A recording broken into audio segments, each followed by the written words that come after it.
নিরামিষের দিনে পটল আর মুগ ডাল দিয়ে এই রেসিপিটা অবশ্যই ট্রাই করে দেখতে পারো।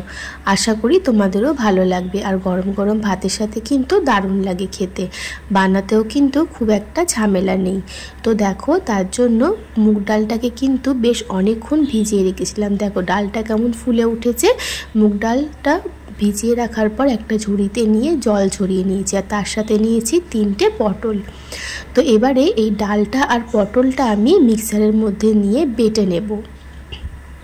তো দেখো, প্রথমে পটলগুলোকে চিড়ে দিয়ে দিলাম। এবার যে ভিজিয়ে রাখা ডালটা ছিল সেটাও আমি এর মধ্যে দিয়ে দেবো। আর ঝালের জন্য দিলাম কয়েকটা শুকনো লঙ্কা, তোমরা চাইলে কাঁচা লঙ্কাও ইউজ করতে পারো। তো ডালটা দিয়ে দেওয়ার পর কোনো রকম জল দেব না, কিন্তু দিচ্ছি কিছু গুঁড়ো মশলা, দিলাম একটু আদা, নুন আর হলুদ দিয়ে এটা একটা স্মুথ পেস্ট বানাবো। জল ছাড়াই কিন্তু এটা খুব সুন্দরভাবে বাটা হয়ে যাবে। তো দেখো, একদম জল ছাড়া স্মুথ পেস্ট আমি বানিয়ে নিয়েছি, দেখতেই পাচ্ছ। তো চলো এইবার রান্নাটা শুরু করি। তার জন্য কড়া বসিয়ে দিয়েছি গ্যাসে। কড়াটা খুব ভালো মতন গরম হয়ে গেলে তারপরে দিয়ে দিচ্ছি এর মধ্যে সর্ষের তেল। তেলটা ভালো গরম হলে দিয়ে দিলাম সামান্য একটু কালো জিরে, আর দিচ্ছি একটুখানি হিং। অবশ্যই কিন্তু নিরামিষ রান্নায় হিং দিলে বেশ ভালোই খেতে লাগে। তো তার জন্য সামান্য একটু হিং দিলাম। এবারে দিয়ে দেবো ওই যে ডালটা আর পটলটা বেটে রেখেছিলাম, সেইটা আমি এর মধ্যে দিয়ে দিচ্ছি। দিয়ে এটা খুব ভালো করে নেড়ে চেড়ে একদম শুকনো শুকনো করে নিতে হবে। যেহেতু এর মধ্যে আগের থেকেই নুন আর হলুদটা দেওয়াই আছে, সেই জন্য কিন্তু আর দেওয়ার দরকার নেই। গ্যাসের ফ্লেম হাইতে করেই কিন্তু এটা তৈরি করতে হবে। আর এটা কিন্তু কন্টিনিউ নাড়তে চাড়তে হবে, নাহলে কিন্তু দলা বেঁধে যাবে। দলা বেঁধে গেলে কিন্তু খেতে ভালো লাগবে না। তো সেই জন্য নেড়ে চেড়ে একটু এটাকে শুকনো শুকনো করে নিতে হবে। তো দেখো, বেশ অনেকটা সময় কিন্তু লেগেছে আমার এটা করতে, দেখতেই পাচ্ছ। এখন একদম শুকনো শুকনো হয়ে গেছে। এর মধ্যে যে এক্সট্রা জল ছিল সেটা কিন্তু একেবারেই শুকিয়ে গেছে। এবারে আমি একটা থালার মধ্যে তেল ব্রাশ করে দিচ্ছি। এবার ওই যে এটা বানিয়ে রেখেছি মুগ ডাল আর পটলের এইটা, সেটা আমি এবার এই থালার মধ্যে দিয়ে একটু খুন্তির সাহায্যে চেপে চেপে সেট করে নেব। তো দেখো, গরম অবস্থাতেই করছি, হাত কিন্তু দেওয়া যাবে না, এটা যেহেতু ভীষণ গরম, তাই খুন্তির সাহায্যেই চেপে চেপে ঠিক এইরকমভাবে আমি সেট করে নিয়েছি, দেখতেই পাচ্ছ। এইবারে এর মধ্যে ঠান্ডা হওয়ার পর দেখো একদম শুকনো শুকনো হয়ে গেছে, আর এটা কিন্তু সেটও হয়ে গেছে। তারপর ঠান্ডা হওয়ার পর পিস পিস করে কেটে নেব। আমি যেহেতু পরিমাণে কম করছি, তার জন্য আমার এটা কিন্তু তৈরি হবেও পরিমাণে কম। তোমাদের যদি পরিমাণে বেশি লাগে তাহলে পটল আর ডালের পরিমাণটা এখানে বাড়িয়ে নিতে পারো। তো দেখো, ঠিক এই রকমভাবেই আমি কেটে নিচ্ছি।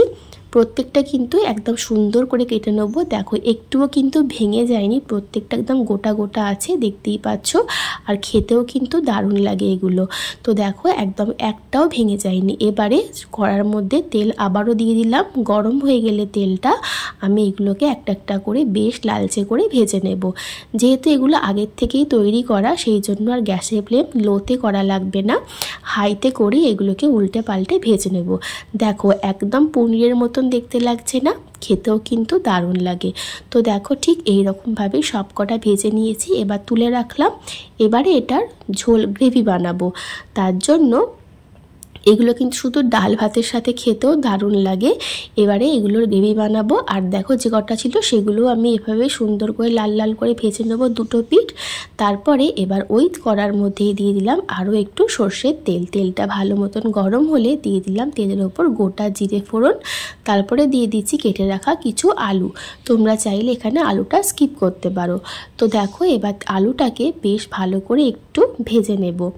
তো দেখো, আলুটা আমার হালকা লাল লাল করে ভাজা হয়ে গেছে। এবার আমি দিয়ে দিচ্ছি আদা, টমেটো, হলুদ গুঁড়ো, ধনের গুঁড়ো, জিরের গুঁড়ো, পরিমাণ মতো নুন, কাশ্মীরি রেড চিলি পাউডার, আর সামান্য একটু জল দিয়ে মশলাটাকে ভালো করে কষাবো। আমি কিন্তু বড়াগুলো বানানোর সময়ও হিং দিয়েছি, এবং এই রান্নাটায় এখানেও কিন্তু আমি হিংটা ব্যবহার করলাম। যে কোনো নিরামিষ রান্নাতে কিন্তু হিংটা ব্যবহার করলে খেতে বেশ ভালো লাগে। তো দেখো এবার মশলাটাকে তেল ছাড়া পর্যন্ত, টমেটোটা নরম হওয়া পর্যন্ত খুব ভালো করে কষিয়ে নিচ্ছি। তোমরা চাইলে কিন্তু আদা আর কাঁচা লঙ্কা বেটে ব্যবহার করতে পারো, আমি আদাটা গ্রেট করেই দিয়েছি। তো দেখো এবার পরিমাণ মতন জল দিয়ে দিলাম, ভালো করে মশলা কষিয়ে নিয়ে এখানে কিন্তু জলের পরিমাণটা একটু বেশি রেখেছি, যেহেতু বড়াগুলোই ঝোল টেনে নিতে পারে পরবর্তীতে, সেই জন্য জলের পরিমাণটা একটু বেশি দিয়েছি। ফুটে উঠলে ঢাকা দিয়ে দিলাম, আলুগুলো একটু সেদ্ধ হওয়া পর্যন্ত ওয়েট করে নেব। দেখো আলু কিন্তু আমার বেশ হালকা একটু সেদ্ধ হয়ে গেছে, দেখতেই পাচ্ছ। এইবারে আমি একটা একটা করে এই বড়াগুলো এর মধ্যে ছেড়ে দেব। তো দেখো একটা একটা করে সব কটা আমি এর মধ্যে দিয়ে দেবো, আর কিছু কিন্তু ভাজা খাওয়ার জন্য রেখে দিয়েছিলাম। তো দেখো সব কটা আমি দিয়ে দিয়েছি। এবারে আবারও গ্যাসের ফ্লেমটা লোতে করে দিয়ে ভালো করে মিশিয়ে নিলাম ঝোলের সঙ্গে, যাতে এর মধ্যেও সমস্ত মশলা ঢুকে যায়। তো দেখো ভালো করে মিশিয়ে নিয়ে আবারও ঢাকা দিয়ে দিলাম 5 মিনিটের জন্য। এবার আলুটা একদম সুন্দরভাবে দেখো সেদ্ধ হয়ে গেছে, আর বড়াগুলোও কিন্তু ঝোলের সঙ্গে বেশ ভালোভাবে মিশে গেছে। এইবার দিয়ে দিলাম সামান্য একটু চিনি স্বাদের ব্যালেন্সের জন্য, আর দিলাম গরম মশলার গুঁড়ো দিয়ে ভালো করে মিশিয়ে নেবো। আর দেখতেই পেয়েছো তোমরা, একটাও কিন্তু ভেঙে যায়নি, সব কটাই কিন্তু বড়া গোটা গোটা আছে। যে কোনো নিরামিষ দিনে কিন্তু তোমরা ট্রাই করে দেখতে পারো। তো ভালো করে গরম মশলার গুঁড়ো দিয়ে মিশিয়ে ঢাকা দিয়ে রাখলাম 5 থেকে 7 মিনিট, তারপর একটা অন্য পাত্রে ঢেলে নিয়ে। তো তৈরি হয়ে গেল আমার নিরামিষ দিনের জন্য একটা পারফেক্ট রেসিপি। গরম গরম ভাতের সাথে বা রুটির সাথে কিন্তু দারুণ লাগে। নিরামিষ দিন হলেই কিন্তু চিন্তা থেকে যায় যে নিরামিষ কী এমন বানাবো। তো সেই দিনে কিন্তু তোমরা এটা ট্রাই করে দেখতে পারো, আশা করি তোমাদেরও ভালো লাগবে। তাহলে আজকের আমার রেসিপি তোমাদের কেমন লেগেছে অবশ্যই কিন্তু কমেন্ট করে জানিও। ভালো লাগলে চ্যানেলটা সাবস্ক্রাইব করে দিও, আর এইভাবে আমার পাশে থেকো। টাটা।